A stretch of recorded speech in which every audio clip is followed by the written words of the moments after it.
रोहित शर्मा को एक बड़ी चुनौती मिल गई है। उनको पछाड़ने वाला एक खिलाड़ी आ गया है जिन्होंने खुलेआम रोहित शर्मा को कहा है कि अब आप मुझे पछाड़ कर दिखाइए। दरअसल आपको पता होगा कि रोहित शर्मा ने बड़े लंबे अरसे बाद अपने करियर में नंबर 1 स्थान ओडीआई में हासिल किया था। नंबर 1 बल्लेबाज बने थे ओडीआई में और काफी सालों का इंतजार रोहित शर्मा को इसके लिए करना पड़ा था, जिसके बाद वो नंबर 1 बने हैं ओडीआई में। लेकिन अब रोहित शर्मा की पोजीशन उनसे छीन गई है और कोई बड़े अंतर से नहीं छिनी है, एक बड़ा मामूली सा अंतर है जिससे उनको अपनी नंबर 1 स्पॉट जो है एज ओडीआई बैट्समैन वो गंवानी पड़ी है। इस वीडियो में आपको सब बताएंगे कि कौन है वो बल्लेबाज, कितने पॉइंट्स का है डिफरेंस और कैसे रोहित शर्मा कुछ दिनों बाद ही दोबारा से ये स्थान हासिल कर सकते हैं आईसीसी ओडीआई रैंकिंग्स में एज बैट्समैन। लेकिन फिलहाल रोहित शर्मा जो नंबर 1 पर चल रहे थे वो अब नंबर 2 पर खिसक चुके हैं। रोहित शर्मा की तस्वीर है। रोहित शर्मा का इंतजार सबको है कि जब 30 नवंबर से भारत और दक्षिण अफ्रीका के बीच 3 ओडीआई श्रृंखला मैचों की श्रृंखला शुरू होगी, वहां पर रोहित शर्मा जब आएंगे तो एक बार फिर से रोहित और विराट दोनों के फैंस को उन्हें देखने का मौका मिलेगा। लेकिन फिलहाल रोहित शर्मा ओडीआई बैटर्स की रैंकिंग में नंबर 2 पर आ गए हैं और उनको पिछाड़ने वाले बल्लेबाज कौन हैं? उनको पिछाड़ने वाले बल्लेबाज हैं न्यूजीलैंड के डैरल मिशेल।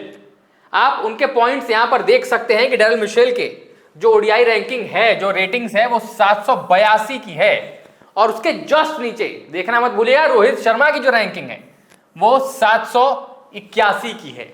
आपको पता है कि न्यूजीलैंड और वेस्ट इंडीज की ओडीआई सीरीज चल रही है जिसमें डैरल मिशेल का बल्ला भी चल रहा है और उसी के बाद यहां पर 782 पॉइंट लेकर versus West Indies at Christchurch 2025 जो कि सीरीज चल रही है वेस्ट इंडीज और न्यूजीलैंड की, ये नंबर 1 बैट्समैन बन जाते हैं ओडीआई रैंकिंग में और पछाड़ देते हैं रोहित शर्मा को जो कि 781 पॉइंट्स के साथ प्लेस्ड है नंबर 2 पर।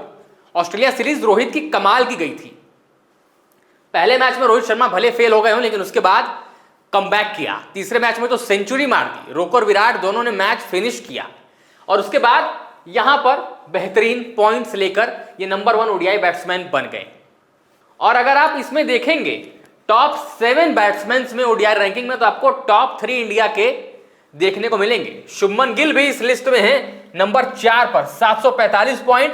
विराट कोहली नंबर 5 पर है 725 पॉइंट। भूलिएगा मत कि अभी भारत को 6 मैचेस खेलने हैं ओडीआई के इसी जनवरी तक, मतलब अगले 2 महीने में। और अगर अगले 2 महीने में वो कमाल के प्रदर्शन इन तीनों की तरफ से आते हैं, हमारे तीनों बल्लेबाजों की तरफ से, तो फिर जो रैंकिंग्स है उसमें बड़ा उलटफेर देखने को मिलेगा और हो सकता है कि रोहित, विराट और शुभमन आपको 1, 2, 3 पर प्लेस दिखें। लेकिन सबसे बड़ी बात कि रोहित शर्मा जल्द ही ये पोजीशन हासिल कर लेंगे। जो नंबर 2 यहां पर आप देख रहे हैं ये जल्द ही ये हासिल कर लेंगे और ये यहां पर हो जाएंगे जैसे ही न्यूजीलैंड और साउथ अफ्रीका वाली सीरीज होगी और खासतौर से साउथ अफ्रीका वाली सीरीज, क्योंकि 3 मैचेस आपको बस ये 30 नवंबर से वो श्रृंखला शुरू हो जाएगी। लेकिन ये भी देखिए कि जो करियर की बेस्ट रैंकिंग है कि किस पॉइंट पर आप अपने करियर में सबसे हाईएस्ट रैंकिंग पर थे, उसमें आप किंग कोहली को नहीं पिछाड़ पाएंगे। ये जो 900 दिख रहा है एकमात्र खिलाड़ी हैं 909 पॉइंट्स के लिए और ये 909 पॉइंट्स 2018 में वर्सेस इंग्लैंड लिए थे और इसीलिए विराट कोहली को ओडीआई का या क्रिकेट की दुनिया का किंग कहा जाता है। ओडीआई में तो खैर जो चेज मास्टरी है इनके पास वो किसी के पास नहीं। रोहित शर्मा के पास जो सबसे हाईएस्ट रैंकिंग है वो 882 की है वर्सेस श्रीलंका एट हेडिंगली 2019। आपको याद होगा 2019 रोहित शर्मा के लिए कमाल का गया था और खासतौर से वर्ल्ड कप 5 शतक जड़ डाले थे एक ही वर्ल्ड कप में, मतलब 500 रन तो स्ट्रेट ऐसे ही हैं। तो कमाल का साल 882। लेकिन इस लिस्ट में और भी नाम है। अफगानिस्तान के इब्राहिम जादरान कमाल के बल्लेबाज हैं, टॉप ऑर्डर में ओपनिंग करने बल्लेबाजी आते हैं और अच्छी इनकी भी रैंकिंग 746 और जो इनकी हाईएस्ट है 764 और जो इनकी हाईएस्ट है वो भी 764 है।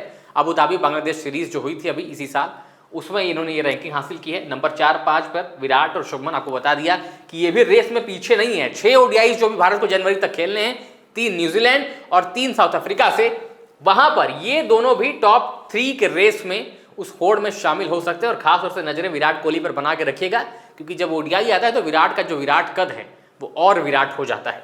और उसके बाद पाकिस्तान के बाबर आजम हैं। 83 इनिंग के बाद 100 इन्होंने लगाया था। 83 इनिंग से जूझ रहे थे, रन ही नहीं आ रहे थे बल्ले से। लग रहा था बाबर आजम को हो क्या गया है, चल क्या रहा है बाबर आजम के साथ, कहीं रन ही नहीं बन रहे हैं।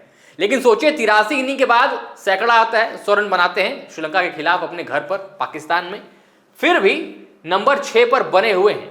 और जी 1 पॉइंट्स की आप ये बढ़ोतरी देख रहे हैं, शायद वो सेंचुरी और वो सीरीज है जहां पर कुछ रन तो इनके बल्ले से आ गए हैं। तो 722 रन, और जो इनका सबसे हाईएस्ट है वो 898 2022 में इन्होंने उतनी रैंकिंग्स तक अपनी बल्लेबाजी का कद को बढ़ाया था। और नंबर 7 थोड़ा सा चौंका देगा, आयरलैंड खिलाड़ी हैरी टैक्टर भी हैं। आप अक्सर टॉप 10 में ऐसे नेशंस के खिलाड़ियों को देखते नहीं हैं, लगता है कि ज़्यादा मैचेस नहीं खेल रहे हैं या टॉप नेशंस के अगेंस्ट मैचेस नहीं खेल रहे हैं, लेकिन हैरी टैक्टर आयरलैंड के जो खिलाड़ी हैं इन्होंने अपना नाम बनाया। 767 इनकी हाईएस्ट रैंकिंग है अफगानिस्तान के खिलाफ शारजा में 2024 तक, जब 2024 में इन्होंने वो रैंकिंग हासिल की थी।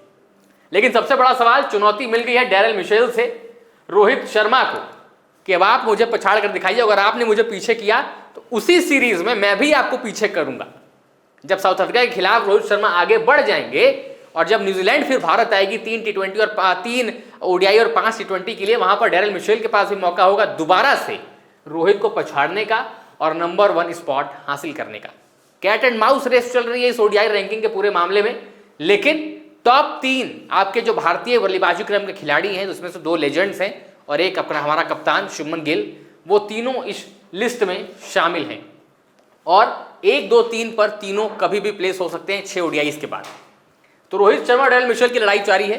अब इस पर अपनी ओपिनियन नीचे कमेंट्स में जरूर बताइएगा। और अगर आपको स्पोर्ट्स की तमाम खबरें जाननी है, तमाम एनालिटिकल वीडियोस देखनी है और अपडेट्स आपको लगातार अपने पास पहुंचानी है, तो आप टॉप सीक्रेट स्पोर्ट्स जरूर देखिएगा।